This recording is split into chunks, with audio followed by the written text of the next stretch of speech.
here's the Ford box here. We'll see what's in it.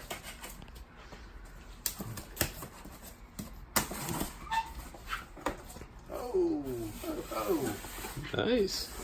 Okay, pretty cool. Okay. Cool. Better than Apple's packaging? I don't know. We'll see. That's a tall. Oh, okay. We're just gonna come right out. Maybe not Apple packaging, right? Wow. Yeah, definitely not Apple packaging, but okay. So I see the tears in the envelope. Okay, cool. Nice. Some little photos. Here.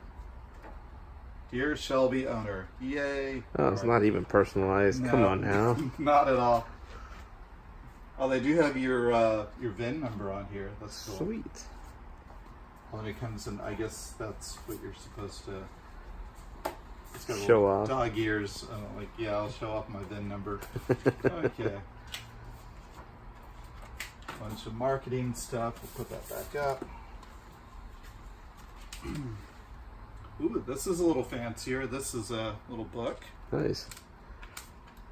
All right, it's a little more than a read-along. Yeah. Oh, it's a picture book. Thank goodness.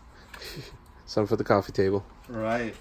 Okay, cool. We'll go through that more. Oh, it is kind of Apple-ish now. Right. Look at that. Is it 100% recyclable like Apple? So a thumb drive with who knows what on it. Some Chinese virus. Chinese virus, yeah. Ooh, fancy. So this is the big one here. Oh, so that's the chassis number on it. That's cool. Sweet. And the crank. That's cool. Very, very fancy. That's pretty cool. That is pretty cool. Yeah, it's pretty much worth it. The great thing is that they just send it out of the blue after you buy it. Mine was like 2 weeks later. So Nice. that's cool. That is pretty cool. Who knows? Maybe they color match them to the car you. To the car, yeah. Cool. Thank you. Now Appreciate it. if I buy one, then I might find out if it is true or not. Right. Cool. Awesome. Thank you.